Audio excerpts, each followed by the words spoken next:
Hello friends, welcome to crazy G K trick. तो आइए daily current affairs की series में आगे बढ़ते हैं और आज के इस सेशन में हम 18 जनवरी के सभी करंट अफेयर्स को डिटेल में समझ लेते हैं। सभी क्वेश्चन बहुत ही इंपॉर्टेंट है, इसलिए वीडियो में एंड तक बने रहिएगा। अगर आप चैनल पर पहली बार आए हैं तो आप हमारे चैनल को सब्सक्राइब कर लीजिए।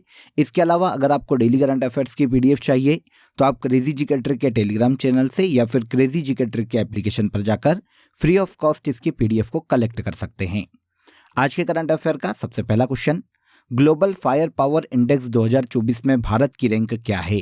देखिए, सबसे पहले यहाँ पर यह समझना पड़ेगा कि ग्लोबल फायर पावर इंडेक्स किसे काउंट करता है।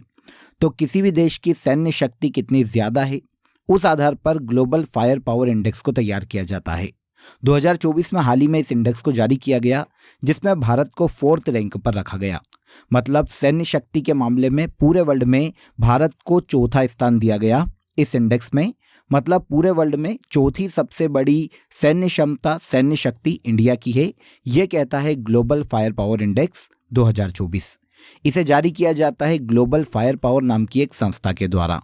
2024 के इस इंडेक्स में 145 देशों को सम्मिलित किया गया था और सैन्य ताकत के आधार पर 4 शीर्ष देशों की बात करें तो पहले नंबर पर रखा गया अमेरिका को, दूसरे नंबर में इस इंडेक्स में रूस को रखा गया और तीसरी सबसे बड़ी सैन्य क्षमता या सैन्य शक्ति वाला देश चाइना है।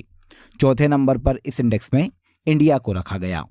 अब देखिए, हमें यह तो पता चल गया कि इसे जारी किया जाता है एक ग्लोबल फायर पावर नाम की ऑर्गेनाइजेशन के द्वारा। सबसे पहली बार इसकी शुरुआत 2006 में की गई थी।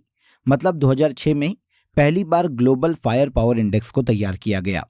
किसी भी देश में सैनिकों की संख्या कितनी है, मिलिट्री इक्विपमेंट कितने बेहतर है, फाइनेंशियल स्टेबिलिटी कितनी ज़्यादा है, मिलिट्री रिसोर्सेज कितने अच्छे हैं, इन सभी को आधार बनाकर, इन सभी डायमेंशंस के आधार पर अलग अलग देशों को रैंक दी जाती है।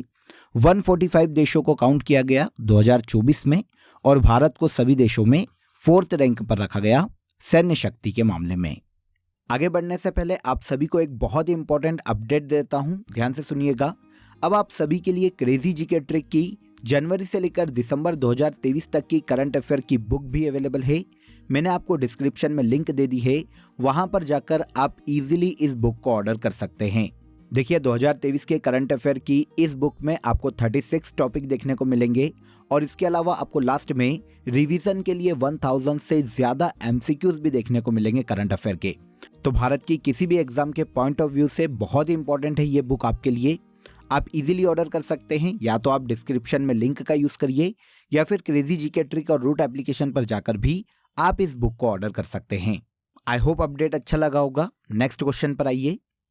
सेकेंड क्वेश्चन देखिए, 9th भारत अंतर्राष्ट्रीय विज्ञान महोत्सव 2023 का आयोजन किस राज्य में किया जा रहा है। 9th India international science festival का आयोजन किया जा रहा है हरियाणा के फरीदाबाद में। हरियाणा के फरीदाबाद में इस साल ये 9th एडिशन है। 17 जनवरी को शुरू हुआ और 20 जनवरी 2024 तक इसका आयोजन किया जाएगा। भारत में इसका आयोजन department of science and technology के द्वारा किया जा रहा है। यह 9th एडिशन है friends India international science festival का, जिसमें 22 कंट्रीज पार्टिसिपेट कर रही है। 22 कंट्रीज के साइंटिस्ट इस महोत्सव में पार्टिसिपेट कर रहे हैं। Science and technology public outreach in Amritkaal 2023 में इस साइंस फेस्टिवल की थीम है। उद्देश्य आपको नाम से ही समझ में आ जाएगा फ्रेंड्स, सभी लोगों को विज्ञान के प्रति जागरूक करना, विज्ञान के लिए प्रेरित करना। जितने भी स्टूडेंट्स हैं, जितने भी टीचर्स हैं, साइंटिस्ट हैं, शोधकर्ता हैं, उद्यमी हैं, उनको एक मंच प्रदान करने के लिए भारत अंतर्राष्ट्रीय विज्ञान महोत्सव का आयोजन किया जाता है। इसके 9th एडिशन का आयोजन 2024 में हरियाणा के फरीदाबाद में किया जा रहा है। यह सबसे बड़ा साइंस फेस्टिवल है भारत में, जिसकी शुरुआत 2015 में की गई थी। 2015 में पहली बार यह भारत की राजधानी नई दिल्ली में आयोजित किया गया था और अब 2024 में यह हरियाणा के फरीदाबाद में आयोजित किया जा रहा है। ओके, इसके बाद आगे आइए। पाकिस्तान की ओर से आतंकवादी गतिविधियों को रोकने के लिए भारतीय सेना ने कौन सा अभियान शुरू किया। तो पाकिस्तान की ओर से देखिए, समय समय पर आतंकवादी गतिविधियां होती रहती है। टेररिस्ट सीमा को पार करके भारत में अक्सर घुसा करते हैं अवैध रूप से। इससे निपटने के लिए, इस आतंकवादी गतिविधि को रोकने के लिए हाल ही में देखिए इंडियन आर्मी के द्वारा ऑपरेशन सर्वशक्ति की शुरुआत की गई। आंसर हो जाएगा आंसर ए, ऑपरेशन सर्वशक्ति। पाकिस्तान की ओर से आतंकवादी गतिविधियों को रोकने के लिए हाल ही में इंडियन आर्मी के द्वारा शुरू किया गया।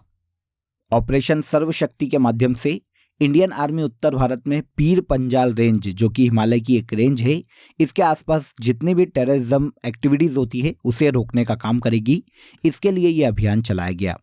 ऑपरेशन सर्वशक्ति को भारत में उधमपुर सेना हेडक्वार्टर और सेना की उत्तरी कमान की निगरानी में हाल ही में शुरू किया गया।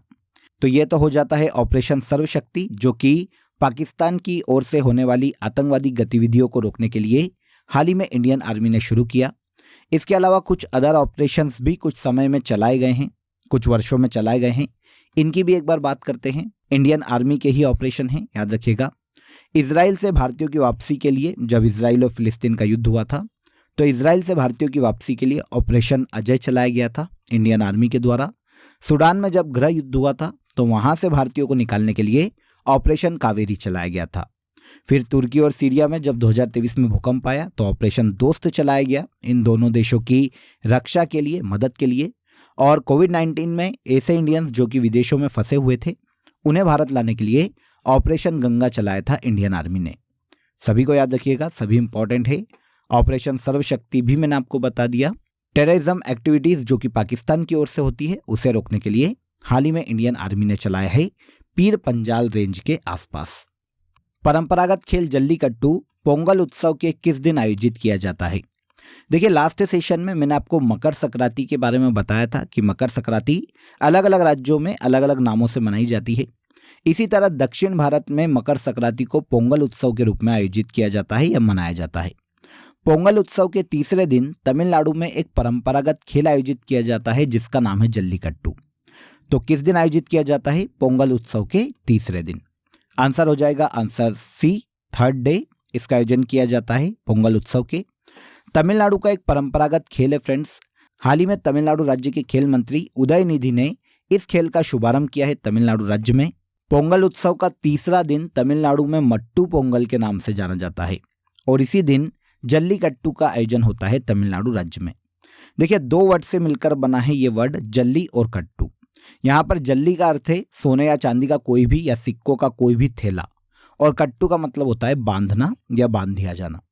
अब क्या होता है कि बैलों के सींग पर इन सिक्कों की थैली को बांधा जाता है और इन सिक्कों की थैली को बैल के सींग से निकालना होता है। जो निकाल लेगा वो विजेता होगा। एक हिंसात्मक भी आप बोल सकते हैं, क्योंकि इस धापाधापी में, इस भागा दौड़ी में कभी कभी लोगों की मृत्यु भी हो जाती है, घायल भी हो जाते हैं। तो इस तरह से सुप्रीम कोर्ट ने भी एक बार इस पर प्रतिबंध लगाया था, लेकिन क्योंकि एक धार्मिक उत्सव है तो इसका आयोजन हर साल भारत के तमिलनाडु राज्य में किया जाता है। कौन सा उत्सव है? पोंगल उत्सव। ठीक है, तमिलनाडु का फसल उत्सव है, 4 दिन तक आयोजित किया जाता है। पहले दिन को भोगी पोंगल, दूसरे दिन को सूर्य पोंगल, तीसरे दिन को मट्टू पोंगल और चौथे दिन को कानुम पोंगल के नाम से पुकारा जाता है। तीसरे दिन मट्टू पोंगल को जल्लीकट्टू का आयोजन होता है पोंगल उत्सव पर भारत के तमिलनाडु राज्य में। नेक्स्ट क्वेश्चन देखिए, वर्ल्ड चेस चैंपियन को हराने वाले भारत के दूसरे चेस खिलाड़ी कौन बने? Very very important. ये चेस खिलाड़ी है भारत के आर प्रज्ञानन, जिन्हें रमेश बाबू प्रज्ञानन के नाम से जाना जाता है। आंसर भी हो जाएगा, भारत के शतरंज ग्रैंड मास्टर है आर प्रज्ञानन। इन्होंने नीदरलैंड में आयोजित टाटा स्टील मास्टर्स में world chess champion Ding Liren को हराया और इस तरह से किसी भी वर्ल्ड चेस चैंपियन को हराने वाले ये भारत के दूसरे चेस खिलाड़ी बने हैं। इनके पहले ये काम विश्वनाथन आनंद ने किया था सबसे पहली बार। ये भी भारत के चेस ग्रैंड मास्टर थे फ्रेंड्स। और अब भारत के आर प्रज्ञानन वर्ल्ड चेस चैंपियन को हराने वाले भारत के दूसरे खिलाड़ी बने हैं। इस तरह से लाइव रेटिंग के मामले में इन्होंने विश्वनाथन आनंद को भी पीछे छोड़ा और अब ये भारत के नंबर 1 चेस खिलाड़ी बन गए। आर प्रज्ञानन की बात करें तो ये भारत के तमिलनाडु राज्य से बिलोंग करते हैं। अब इंटरेस्टिंग ये है फ्रेंड्स कि आर प्रज्ञानन की जो बहन है आर वैशाली, ये भी ग्रैंड मास्टर है। तो भारत की या वर्ल्ड की ऐसी पहली जोड़ी है भाई बहन की जो कि चेस ग्रैंड मास्टर है। कौन कौन? आर प्रज्ञानन और आर वैशाली। किस राज्य से बिलोंग करते हैं? तो ये भारत के तमिलनाडु राज्य से बिलोंग करते हैं। हाल ही में आर प्रज्ञानन ने world chess champion Ding Liren को हराया और ऐसा करने वाले ये भारत के दूसरे चेस खिलाड़ी बन गए। इसके बाद निम्नलिखित में से कौन 10वें सिख गुरु थे? बहुत ही इंपॉर्टेंट क्वेश्चन है। देखिए, सिखों के सारे गुरुओं को याद रखिएगा लाइन वाइज, काफ़ी एग्जाम में पूछे गए हैं, हर एग्जाम में पूछे जाते हैं। 10वें सिख गुरु की बात इसलिए की जा रही है क्योंकि देखिए कल ही गुरु गोविंद सिंह जयंती को सेलिब्रेट किया गया है। गुरु गोविंद सिंह 10वें सिख गुरु थे, याद रखिएगा। 17 जनवरी 2024 को सिखों के 10वें गुरु गोविंद सिंह जी का 357वां प्रकाश पर्व मनाया गया। गुरु गोविंद सिंह सिखों के 9वें गुरु तेग बहादुर जी के पुत्र थे। इन्होंने खालसा पंथ की स्थापना की थी। किसने? गुरु गोविंद सिंह ने, है ना। 10वें सिख गुरु हैं गुरु गोविंद सिंह। इन्होंने खालसा पंथ की स्थापना की थी अपने जीवन काल में। खालसा पंथ के उद्देश्य की बात करें तो धर्म की रक्षा करना और मुगलों के अत्याचारों से मुक्ति दिलाना प्रजा को, यह उद्देश्य था गुरु गोविंद सिंह के द्वारा स्थापित किए गए खालसा पंथ का। सिख धर्म में 5 ककार, बाल, कड़ा, कच्छा, कृपाण और कंगा धारण करने की जो प्रथा है, आपने देखा होगा सिख कृपाण धारण करते हैं, कंघा धारण करते हैं, बाल बढ़ा के रखते हैं, कड़ा पहनते हैं। तो ये जो 5 ककार की प्रथा है, इसे भी गुरु गोविंद सिंह ने ही शुरू किया था। ये सिखों के अंतिम और 10वें गुरु माने जाते हैं गुरु गोविंद सिंह। हाल ही में 17 जनवरी को इनका 357वां प्रकाश पर्व मनाया गया। आगे आइए, बर्नार्डो एरेवलो किस देश के प्रेसिडेंट बने? बर्नार्डो एरेवलो हाल ही में मध्य अमेरिकी देश ग्वाटेमाला के नए प्रेसिडेंट चुने गए। आंसर डी हो जाएगा। इनके पहले एलेजांद्रो जियामाटेई इस पद पर थे, मतलब ये ग्वाटेमाला के प्रेसिडेंट थे, और अब इनके स्थान पर बर्नार्डो एरेवेलो को ग्वाटेमाला का नया प्रेसिडेंट नियुक्त किया गया। बर्नार्डो एरेवेलो ग्वाटेमाला के 52वें प्रेसिडेंट नियुक्त किए गए हैं, ये भी याद रखिएगा। अभी जैसा कि हमने बात की, ग्वाटेमाला एक मध्य अफ्रीकी देश है। इसकी कैपिटल भी ग्वाटेमाला ही है और ग्वाटेमाली क्वेट्जल इसकी ऑफिशियल करेंसी है। आधिकारिक भाषा के रूप में स्पेनिश सबसे ज़्यादा बोली जाती है ग्वाटेमाला में, ये इसकी ऑफिशियल लैंग्वेज है। और अब बर्नार्डो एरेवेलो को ग्वाटेमाला का 52वां प्रेसिडेंट नियुक्त किया गया। नाम थोड़ा सा टफ है, याद रखिएगा और ध्यान से पढ़ लीजिएगा। इसके बाद चर्चित फास्टैग किस तकनीक पर काम करता है? कभी भी अगर आपने कार से ट्रेवलिंग की होगी और अगर आप किसी भी टोल टैक्स से गुजरे होंगे तो आपको फास्टैग के बारे में पता होगा। टोल टैक्स पे करने का एक जरिया है, डिजिटली ट्रांजैक्शन का एक जरिया है, यूं कह सकते हैं। यह काम करता है रेडियो फ्रिक्वेंसी आइडेंटिफिकेशन तकनीक के माध्यम से। आंसर सी हो जाएगा। पूरा जान लेते हैं। सुर्खियों में क्यों है? तो national highway authority of India ने टोल भुगतान के लिए रेडियो फ्रिक्वेंसी आइडेंटिफिकेशन तकनीक के उपयोग को बढ़ावा देने के लिए एक वाहन एक फास्टैग पहल की हाल ही में शुरुआत की। National highway authority of India की ये जो पहल है, इलेक्ट्रॉनिक टोल कनेक्शन सिस्टम की फ्रीक्वेंसी को बढ़ाने के लिए, टोल प्लाजा पर वाहनों को देरी न हो, बिना रुके आवाजाही सुनिश्चित किया जा सके, सेवा को बेहतर बनाया जा सके, इसीलिए national highway authority of India ने एक वाहन एक फास्टैग पहल को हाल ही में शुरू किया। तो समझ गए होंगे आप, ये रेडियो फ्रीक्वेंसी आइडेंटिफिकेशन कार्ड होता है फ्रेंड्स, वाहन की विंड स्क्रीन पर लगा होता है। कोई भी व्यक्ति या कोई भी गाड़ी जब टोल प्लाजा से गुजरती है तो वहां पर टोल प्लाजा पर रेडियो फ्रीक्वेंसी आइडेंटिफिकेशन रीडर लगा होता है। उसके माध्यम से डायरेक्ट पैसा व्यक्ति के खाते से कट जाता है, टोल टैक्स कट जाता है। किस तकनीक पे काम करता है ये पूछा गया, तो ये रेडियो फ्रीक्वेंसी आइडेंटिफिकेशन तकनीक पर काम करता है। अभ्यास अयुत्थाया भारत और किस देश के मध्य आयोजित किया गया? अभ्यास अयुत्थाया भारत और थाईलैंड की नेवी के मध्य में आयोजित किया जाने वाला संयुक्त सैन्य अभ्यास है। कुछ समय ही इसका पहला संस्करण आयोजित किया गया था भारतीय नौसेना और रॉयल थाई सेना के मध्य में। वैसे इसका जो नाम है अयोध्या के नाम पर रखा गया है, लेकिन इसका एक और मीनिंग निकाला जाता है अजय या अपराजय, इसीलिए नाम दिया गया अभ्यास अयुत्थाया। हिंद महासागर क्षेत्र की रक्षा के लिए और दोनों देशों के मध्य में सहयोग को बढ़ावा देने के उद्देश्य से इंडियन नेवी और थाई नेवी के मध्य में इस युद्धाभ्यास का आयोजन हाल ही में शुरू किया गया और ये पहला संस्करण था 2023-24 में। ओके, इसके बाद आज के करंट अफेयर का सबसे लास्ट क्वेश्चन देखिए। चर्चित पुरी के जगन्नाथ मंदिर का निर्माण किस वंश के शासक ने करवाया था? पुरी के जगन्नाथ मंदिर जो कि रथ यात्रा के लिए काफी फेमस है, विश्व प्रसिद्ध है, इस मंदिर का निर्माण का श्रेय दिया जाता है गंगा राजवंश को। आंसर डी हो जाएगा। ओडिशा के पुरी में ये मंदिर स्थित है फ्रेंड्स। अब ये सुर्खियों में इसलिए है क्योंकि हाल ही में यहाँ पर जगन्नाथ हेरिटेज कॉरिडोर परियोजना का इनॉग्रेशन राज्य के मुख्यमंत्री नवीन पटनायक के द्वारा किया गया। जगन्नाथ मंदिर के आसपास ये जो कॉरिडोर है, इसकी टोटल लागत 3700 करोड़ रुपए आने वाली है। जगन्नाथ मंदिर का निर्माण 12वीं शताब्दी में गंगा राजवंश के राजा अनाथ वर्मन ने करवाया था।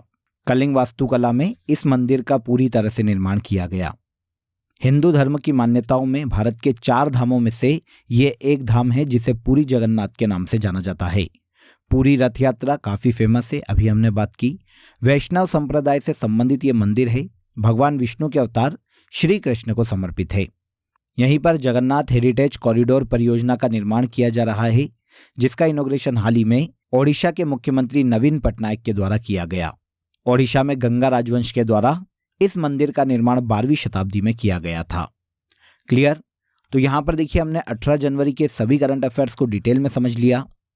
अब आ जाइए फैक्ट शीट को आगे बढ़ाते हैं। जून मंथ के वन लाइनर्स को आगे लेकर चलते हैं। भारत ने अंडर 17 एशियाई कुश्ती चैंपियनशिप में 7 मेडल अपने नाम किए। 15 जून 2023 को मध्य प्रदेश का निवाड़ी जिला देश का दूसरा हर घर नल जिला बन गया। बिहू कुहू उत्सव अरुणाचल प्रदेश राज्य में मनाया गया था। अंतर्राष्ट्रीय ग्रीन एप्पल अवार्ड से तेलंगाना राज्य को सम्मानित किया गया जून 2023 में। उत्तर प्रदेश के मुख्यमंत्री ने जेलों का नाम सुधार गृह किया है। पहली पंचायत रैंकिंग जम्मू कश्मीर राज्य में जारी की गई। पहली महिला कबड्डी लीग का इनॉग्रेशन दुबई यूएई में किया गया। G20 के तहत साइंस 20 सम्मेलन का आयोजन भोपाल में किया गया था। जून 2023 में भारत के उत्तराखंड राज्य में दुग्ध संकल्प साथी मोबाइल ऐप की शुरुआत की गई। सभी वन लाइनर इंपॉर्टेंट है, नोट कर लीजिएगा। अब आ जाइए लास्ट डे के सेशन में जो करंट अफेयर्स हमने डिटेल में समझे थे, यहाँ पर हम उन्हें एक बार रिवाइज करेंगे। पहला देखिए, एटाना बोनमाटी ने फीफा बेस्ट प्लेयर अवार्ड 2023 का खिताब जीता। जनवरी 2023 में नीति आयोग के द्वारा जारी किए गए सर्वे के अनुसार भारत के उत्तर प्रदेश राज्य में सबसे ज्यादा गरीबी घटी है। 75th एमी अवार्ड 2024 में द बियर सीरीज ने बेस्ट कॉमेडी सीरीज का पुरस्कार जीता। प्रसिद्ध धनु यात्रा भारत के ओडिशा राज्य में आयोजित की जाती है। भारत की दीप्ति शर्मा को हाल ही में ICC women's player of the month दिसंबर 2023 के लिए चुना गया। भारत सरकार ने 2030 तक सड़क दुर्घटना में होने वाली मौतों को 50% तक कम करने का लक्ष्य निर्धारित किया। इसके बाद आइए, पुस्तक Gandhi a life in 3 campaign MJ Akbar के द्वारा लिखी गई। निपा वायरस की पहली वैक्सीन CHA-DOX1 निपा बी के नाम से यूनिवर्सिटी ऑफ ऑक्सफोर्ड के द्वारा विकसित की जा रही है। हाल ही में भारत के झारखंड राज्य में वल्चर रेस्टोरेंट की स्थापना की गई। और लास्ट देखिए, स्पेनिश फुटबॉल सुपर कप 2023-24 का खिताब रियल मैड्रिड ने अपने नाम किया है। ये सभी करंट अफेयर्स लास्ट डे के सेशन में हमने डिटेल में समझे थे। अब आज के लिए आप सभी के लिए क्वेश्चन ऑफ द डे देख लीजिए। आंसर कमेंट बॉक्स में जरूर दीजिएगा जितने भी स्टूडेंट सुन पा रहे हैं। क्वेश्चन देखिए, G20 में 2023 में 21वें सदस्य के रूप में किसे शामिल किया गया? क्योंकि 21वें सदस्य के रूप में G20 में इंडिया में शामिल किया गया था किसी को, तो कमेंट में जरूर बताइएगा कि वो कौन है जिसे G20 के 21वें सदस्य के रूप में शामिल किया गया। इसके अलावा दोस्तों, आप सभी के लिए एक इम्पॉर्टेंट अपडेट है। अब आपके लिए क्रेजी जीके ट्रिक के सभी कोर्सेस वेबसाइट पर भी अवेलेबल है। ये सभी कोर्सेस आप सभी की रिक्वायरमेंट और लेटेस्ट एग्जाम पैटर्न को ध्यान में रखकर डिज़ाइन किए गए हैं। यहाँ हम बेसिक कॉन्सेप्ट के साथ साथ कॉम्प्रिहेंसिव लर्निंग पर फोकस करते हैं, तो एक बार ज़रूर वेबसाइट पर विजिट करें। इसका लिंक आपको डिस्क्रिप्शन बॉक्स में दिया गया है। तो आज के इस वीडियो में बस इतना ही। अगर वीडियो अच्छा लगा हो तो वीडियो को लाइक और शेयर कर दीजिए, चैनल को सब्सक्राइब कर लीजिए। कल फिर मुलाकात करेंगे नेक्स्ट डे के करंट अफेयर में। तब तक अपना ख्याल रखिए। जय हिंद, जय भारत।